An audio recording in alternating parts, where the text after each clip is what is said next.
Bismillahirrahmanirrahim. Assalamualaikum warahmatullahi wabarakatuh. Alhamdulillah kita dapat melanjutkan pembelajaran daring kita. Mudah-mudahan dimanapun rekan-rekan berada, kalian semua dalam keadaan sehat,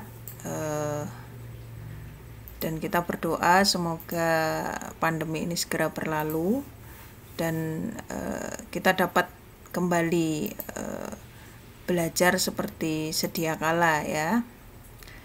Dan mohon maaf hari ini tidak dapat streaming seperti biasanya menyapa secara langsung, tetapi mudah-mudahan video ini tetap dapat memberikan wawasan baru ya. Tema kita adalah tentang perencanaan strategis mutu. Ini merupakan tahapan pertama ya di dalam kegiatan manajemen peningkatan mutu ya. Kalau di lembaga pendidikan biasanya dikenal dengan nama pembuatan Renstra gitu ya. Nah, di situ muncul kata strategis ya. Sebenarnya mengapa harus muncul kata strategis? Ibaratnya kalau misalnya kalian ingin punya rencana lulus S1 gitu ya, maka kalau perencanaan biasa mungkin yang penting lulus. Yang penting lulus, entah itu lulusnya kapan, yang penting lulus gitu ya. Tetapi karena ada tuntutan, misalnya tuntutannya itu harus lulus selama 4 tahun maksimal gitu ya, karena biayanya adanya segitu, maka kita harus punya strategi supaya kita bisa mencapai tujuan untuk lulus tepat waktu dalam 4 tahun tersebut. Nah, itulah yang dimaksud dengan secara sederhana kita pahami tentang perencanaan strategis. Jadi, pencapaian tujuan dengan menggunakan aktivitas-aktivitas berupa taktik atau strategi. Misalnya supaya cepat lulus, kalian sering membaca banyak penelitian, contoh-contoh penelitian, sering ke perpustakaan, terus kemudian terlebih dahulu kalian sudah ke sekolah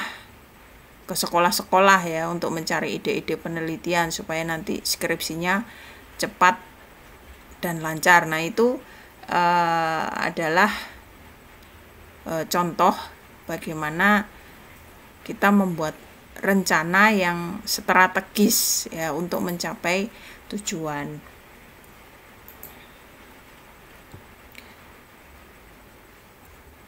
Nah, begitupun di dalam lembaga pendidikan sekarang itu untuk mencapai tujuan itu juga butuh taktik-taktik ya, butuh strategi. Karena apa? Karena tuntutan lembaga pendidikan sekarang itu semakin tinggi ya, dan juga adanya persaingan. Kalau dia hanya menjalankan manajemen biasa, opo onone, yang penting jalan begitu saja, maka akan kalah dengan yang lain. Nah, itulah sebabnya perencanaan itu haruslah perencanaan yang berstrategi. Agar apa? Agar lembaga pendidikan itu dapat terus meningkatkan kualitasnya, mengikuti perubahan dan perkembangan zaman. Bagaimanapun juga di dalam Al-Quran kan dinyatakan agar kita dapat membekali penerus kita, putra-putri kita itu sesuai dengan zamannya. Nah, sehingga mau tidak mau lembaga pendidikan juga harus senantiasa untuk semakin meningkatkan kualitasnya mengikuti perkembangan zaman. Baik, selanjutnya kita mulai. Yang pertama tentang pengertiannya dulu ya, itu di baris yang paling bawah itu disebutkan bahwa perencanaan strategis adalah cara untuk menentukan aktivitas-aktivitas yang berhubungan dengan pencapaian tujuan. Secara sederhana seperti itu. Lalu mengapa perencanaan strategis ini penting di dalam peningkatan mutu pendidikan atau di dalam pengembangan TKM di lembaga pendidikan? Karena apa? Karena budaya mutu itu tidak mungkin dibangun dalam waktu yang singkat, ya. Jadi mutu itu tidak mungkin ujuk-ujuk itu ada gitu, tetapi dia harus dibangun dalam jangka waktu yang lama. Itulah sebabnya dia harus direncanakan. Jadi untuk membuat sebuah budaya mutu yang settle, yang kuat, itu butuh rencana yang dilaksanakan secara bertahap. Jadi disebut dengan continuous quality improvement, atau kemarin kalian pernah belajar prinsip Kaizen, sedikit demi sedikit, kemudian nanti semakin berkembang. Nah, itulah sebabnya perlu perencanaan di dalam pengembangan TKM tersebut. Nah, tujuannya apa perencanaan ini? Agar mutu itu bisa menjadi bagian dari institusi. Nah, sehingga mutu itu harus menjadi bagian dari strategi institusi, kemudian didekatinya dengan menggunakan proses perencanaan strategis, sehingga nanti bisa dilaksanakan tahap demi tahap terkait dengan tujuan yang ingin dicapai oleh lembaga pendidikan tersebut.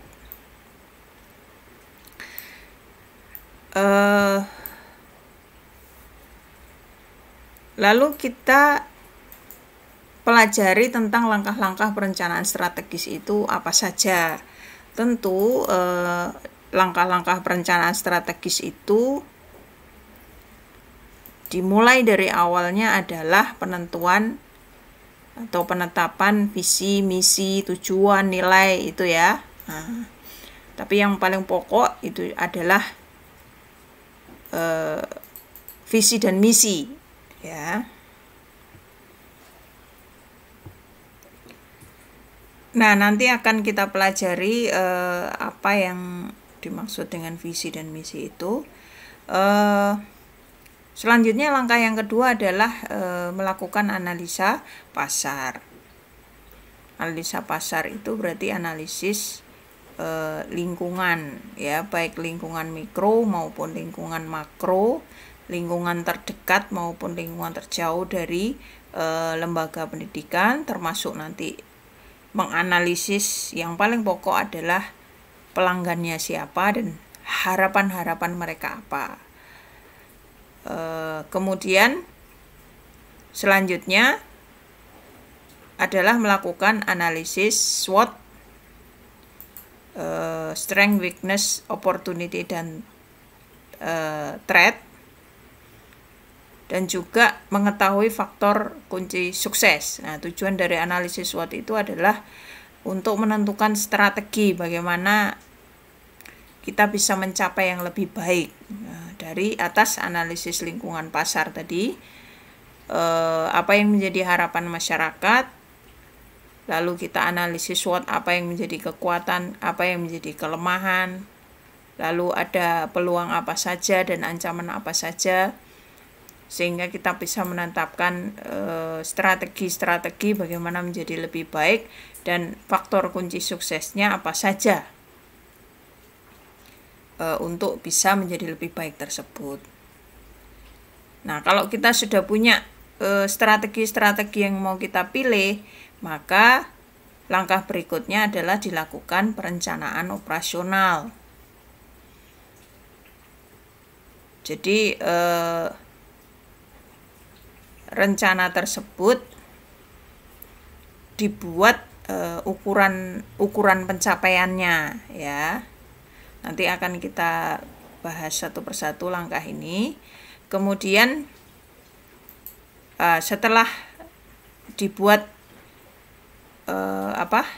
rencana-rencana pelaksanaannya dalam jangka pendek 1 tahun termasuk ukuran-ukuran keberhasilannya, maka lembaga pendidikan harus menetapkan kebijakan dan perencanaan mutu ini, perencanaan program-program apa saja yang dijalankan. Sedangkan kebijakan itu berarti harus punya upaya untuk membangun komitmen bagaimana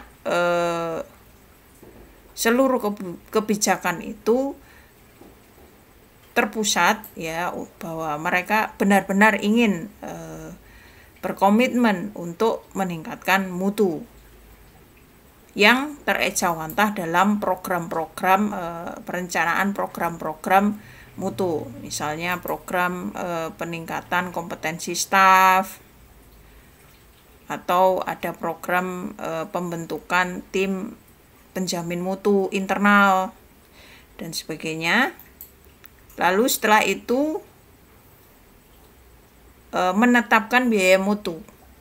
Nah, biaya mutu itu ada biaya pencegahan atau biaya kegagalan, ya. Jadi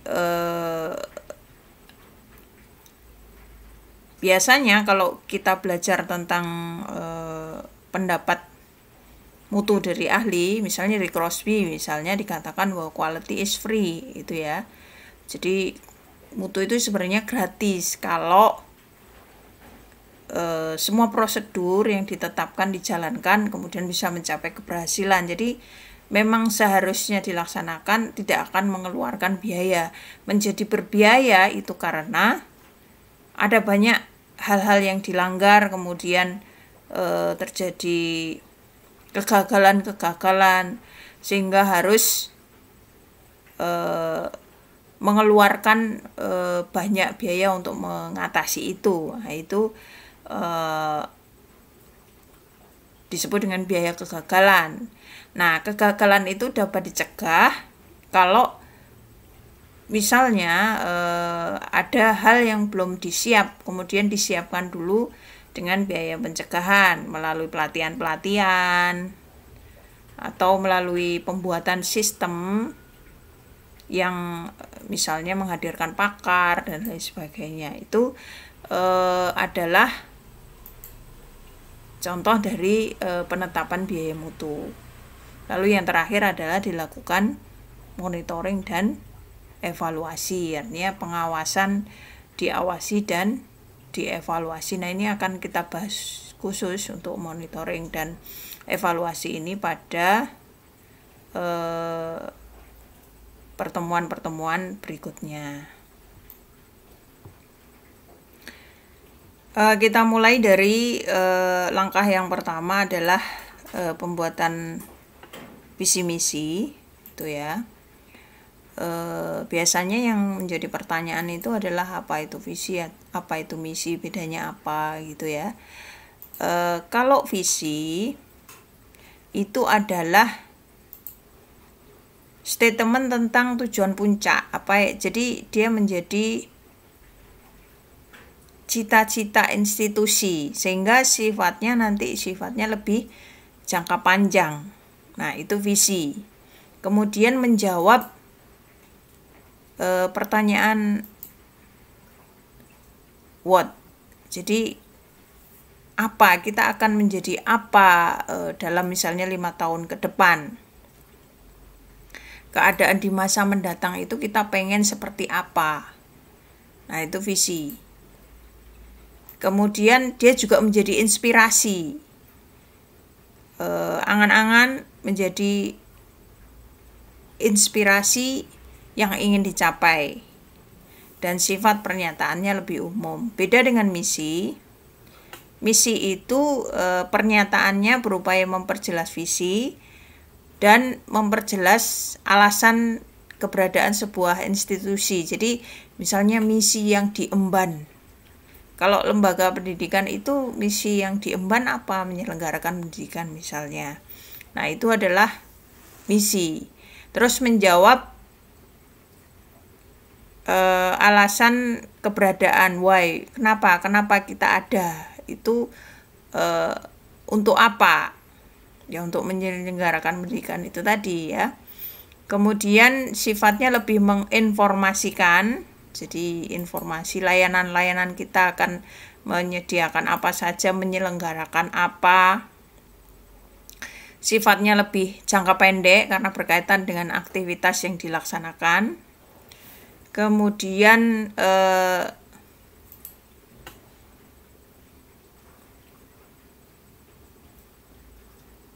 pernyataannya lebih khusus dan mendetail ya.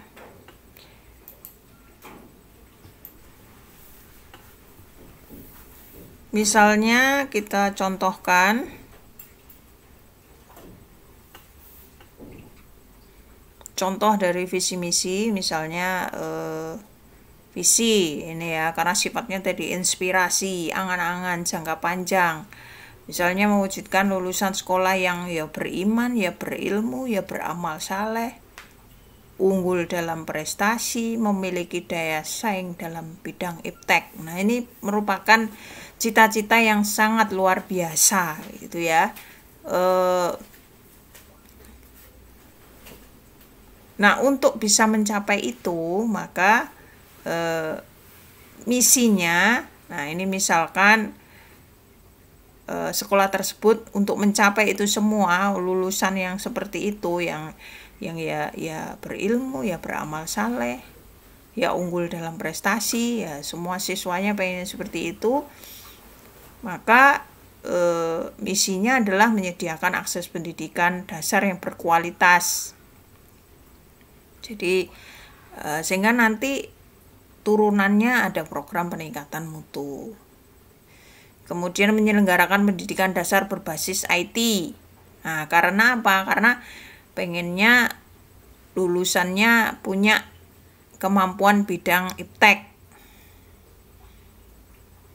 Nah, misalnya lagi menyelenggarakan pendidikan dasar dalam kultur organisasi yang religius. Karena apa? Salah satu tadi yang menjadi cita-cita, mereka juga beramal soleh, sehingga harus diciptakanlah budaya sekolah yang religius ya. Nah, itu contoh dari visi misi.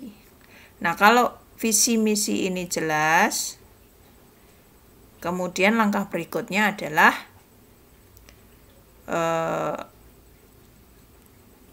kita sekolah, lembaga pendidikan melakukan analisis pasar atau analisis lingkungan. Nah, karena kita sudah menentukan visi dan misi, bukan berarti kita cuek dengan lingkungan sekitar kita. Kita harus tetap juga berupaya mengidentifikasi apa yang menjadi harapan-harapan mereka. Sehingga terlebih dulu kita lakukan identifikasi siapa yang menjadi pelanggan. Nah, kemarin kita sudah belajar ada pelanggan primer, ada pelanggan sekunder. Pelanggan primer adalah siswa. Kemudian pelanggan sekundernya ada orang tua, kemudian ada misalnya pemerintah, atau kalau misalnya setingkat SMK misalnya ada lembaga tempat pabrik, tempat bekerja. Nah, itu adalah contoh-contoh mengidentifikasi siapa saja yang menjadi pelanggan. Nah, kita harus dapat menangkap apa-apa yang mereka harapkan. Karena kalau misalnya kita tidak dapat memenuhi apa yang menjadi harapan-harapan pelanggan ini, bisa jadi sekolah itu akan ditinggalkan lama-kelamaan ya, karena mereka pasti akan memilih tempat lain yang sesuai dengan harapan mereka. Nah, itulah sebabnya kita lakukan analisis lingkungan ini untuk mengidentifikasi apa-apa yang menjadi harapan dari para pelanggan, termasuk juga kita mengidentifikasi kondisi lingkungan di sekitar ya, sehingga apa yang sedang terjadi dan perkembangan apa yang ada, sehingga bisa mengikuti perkembangan zaman. Nah, itu adalah tujuan daripada kita melakukan analisis pasar. Nah, selanjutnya kalau kita sudah dapat mengidentifikasi harapan-harapan tersebut, tentu kita ingin memenuhi harapan-harapan masyarakat tersebut dan berupaya agar menjadi lebih baik. Nah, agar kita dapat mencapai itu, maka kita harus melakukan analisis yang disebut analisis SWOT.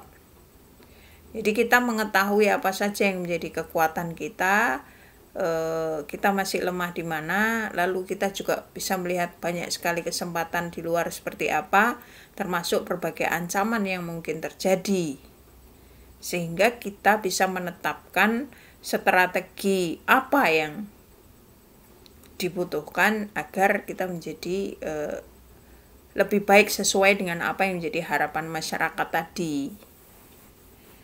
Nah, pilihan strategi itu secara umum ini ya, dalam tingkat pengelolaan lembaga.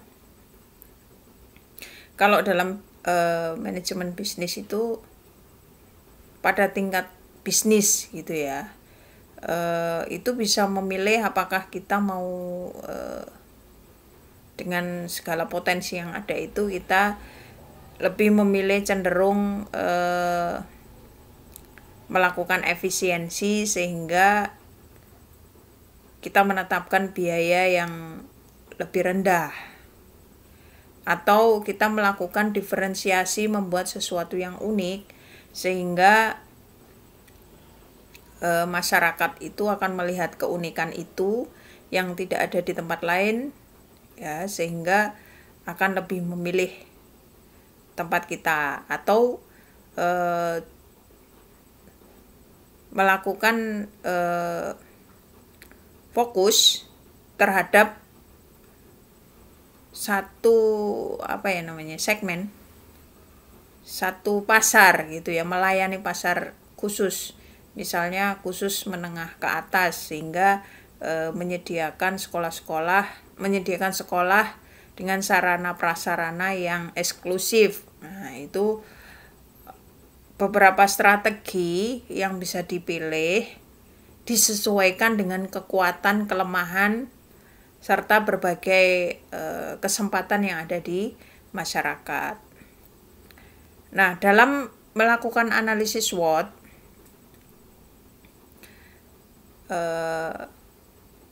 untuk mencapai yang lebih baik itu kita dapat menetapkan 4 strategi. Ya. Ada strategi SO, WO, ST, dan WT. Nah, itu apa saja? Itu di slide itu saya contohkan, misalnya ini hanya satu saja ya. Jadi strength atau kekuatan itu kita melakukan analisis internal terhadap kekuatan-kekuatan apa saja yang kita miliki. Lalu kalau yang kelemahan itu kita berusaha untuk melakukan analisis internal, kita lemah di mana saja gitu. Kemudian opportunity itu berarti kita melakukan analisis eksternal, lingkungan eksternal, ada kesempatan-kesempatan apa saja yang ada di lingkungan eksternal. Kemudian kalau threat itu berarti ada resiko-resiko atau ancaman apa saja yang bisa terjadi di lingkungan eksternal. Nah, saya contohkan misalnya kekuatan dari sekolah itu sudah terkenal, prestasi akademik baik. Lemahnya misalnya tapi lokasinya agak jauh dari jalan raya. Nah, ini satu aja contoh ya. Terus kesempatan misalnya ada banyak pembiayaan dari pemerintah, termasuk misalnya ada beasiswa. Tapi ada juga ancaman karena ini SMK ya, biasanya SMK itu lulusannya dinilai lebih rendah dibanding lulusan SMA. Nah, ini adalah contoh cara menganalisis lingkungan sekolah tersebut. Nah, strateginya bisa dipilih apakah strategi SO. SO itu berarti memaksimalkan strength, kekuatan untuk mencapai opportunity ya. Jadi mencapai kesempatan, untuk meraih kesempatan menggunakan kekuatan. Kalau WO itu berarti mengatasi kelemahan untuk mencapai atau meraih kesempatan atau opportunity. Kalau strategi ST berarti menggunakan strength atau kekuatan untuk mengatasi hambatan atau threat. Kemudian strategi WT itu berarti mengatasi kelemahan dan meminimalisir ancaman. Nah, itu adalah berbagai bentuk strategi yang bisa dipilih oleh lembaga pendidikan dalam upaya bagaimana bisa menjadi lebih baik sesuai dengan harapan masyarakat tadi. Ada strategi-strategi yang dijalankan untuk mencapai tujuan sesuai dengan visi dan misi yang ditentukan. Kita lanjutkan ke langkah berikutnya adalah menyusun rencana operasional. Setelah kita menetapkan strategi yang mau kita gunakan untuk mencapai tujuan, maka kita tetapkan rencana operasional pelaksanaan itu. Rencana itu yaitu pembuatan rencana operasional yang lebih detail, sifatnya jangka pendek, jadi hanya 1 tahun, untuk mencapai aspek-aspek tertentu. Misalnya kita punya target peningkatan SDM misalnya.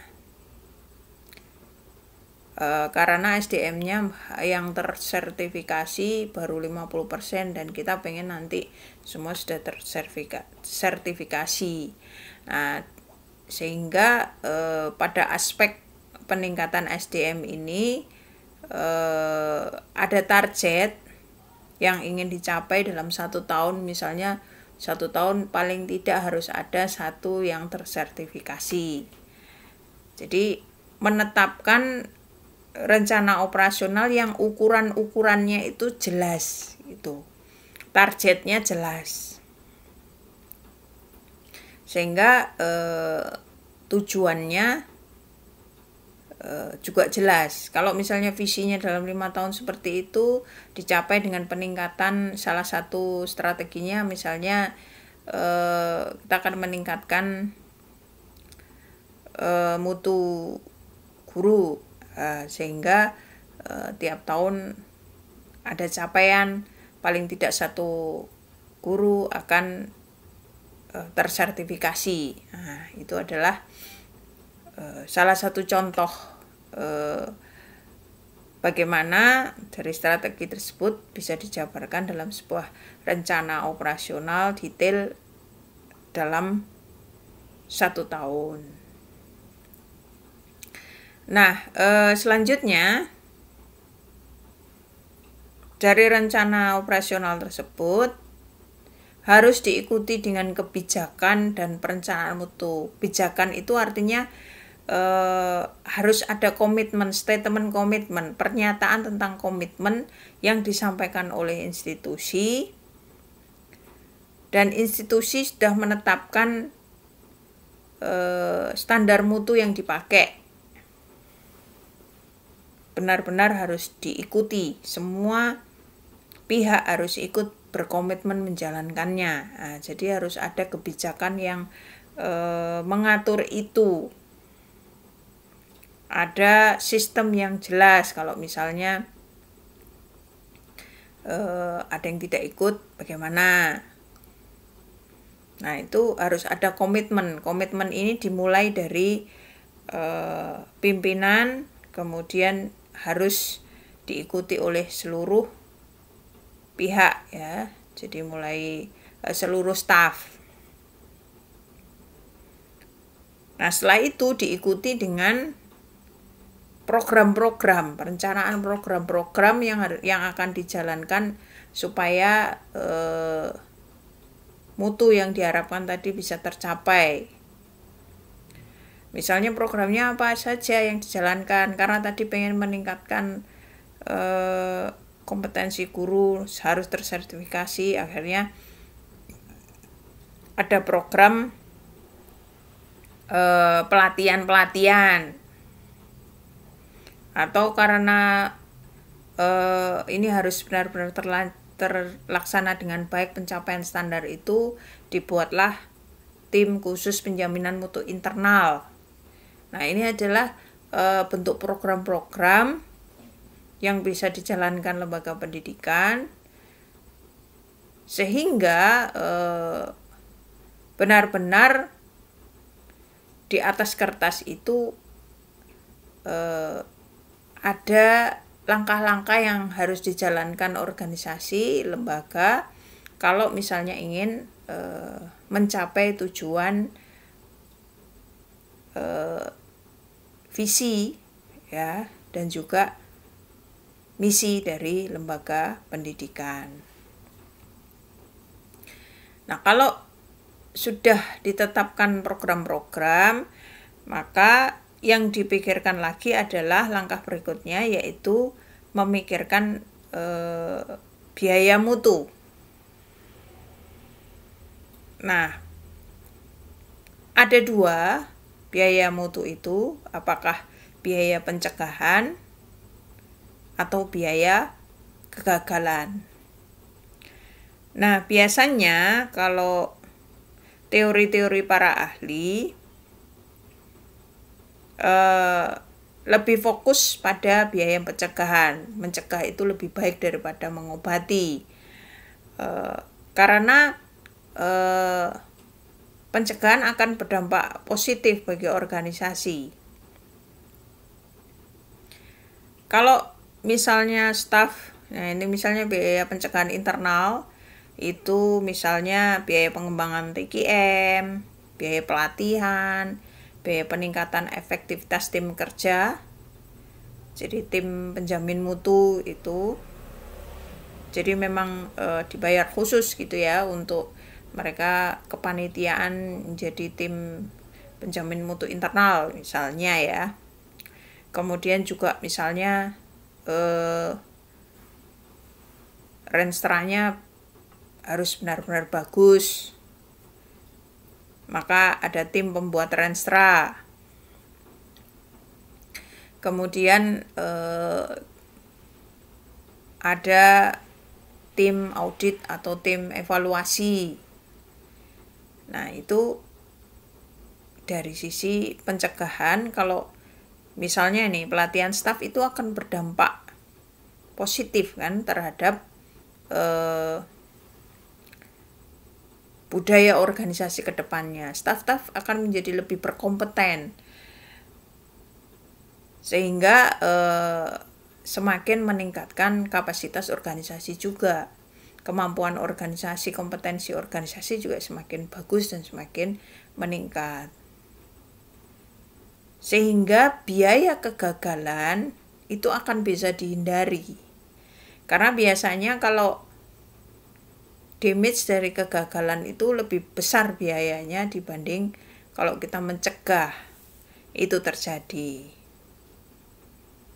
Misalnya ketidakpuasan pelajar itu bisa berdampak banyak ya.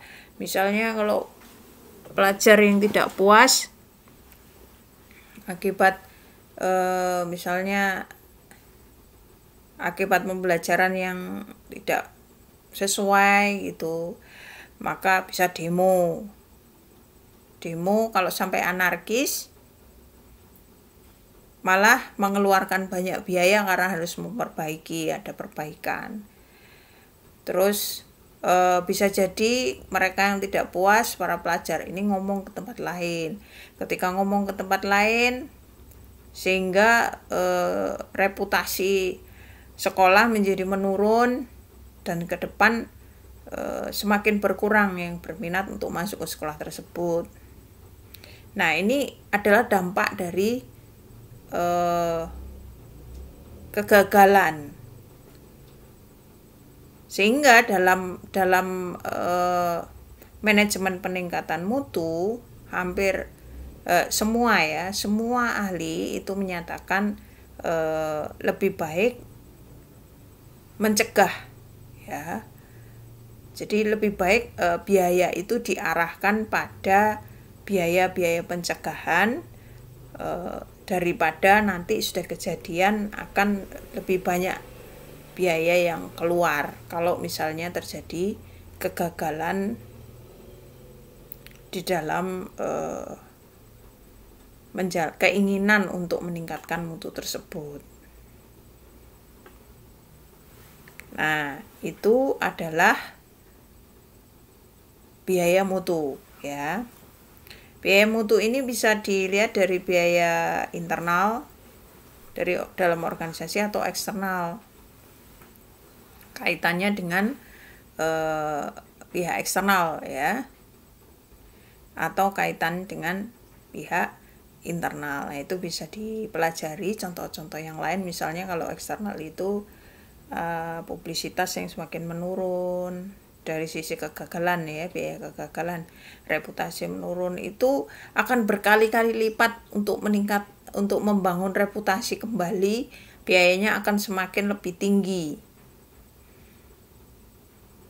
Nah, ini harus harus diperhatikan oleh pengelola lembaga pendidikan dalam upaya meningkatkan mutu. Ya, jadi lebih baik tidak eman untuk misalnya pelatihan atau memberi tambahan honor lebih karena ada kepanitiaan yang dibuat ya, yang itu untuk meningkatkan efisiensi, efektivitas dari sistem. Guru-guru misalnya dilatih untuk meningkatkan kemampuan pembelajaran. Nah, itu akan lebih baik daripada nanti sudah kejadian dampaknya semakin besar dan biaya yang dikeluarkan justru semakin banyak. Nah, yang terakhir itu adalah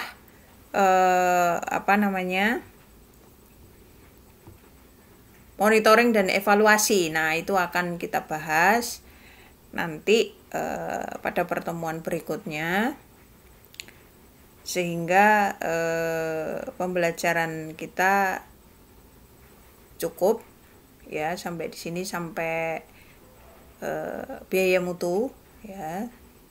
Jadi itu tadi ada berapa tadi? 7 langkah di dalam perencanaan strategis ya. Oke, demikian. Semoga kuliah singkat ini memberikan manfaat. Kurang lebihnya mohon maaf. Saya akhiri, billahi taufik wal hidayah. Wassalamualaikum warahmatullahi wabarakatuh.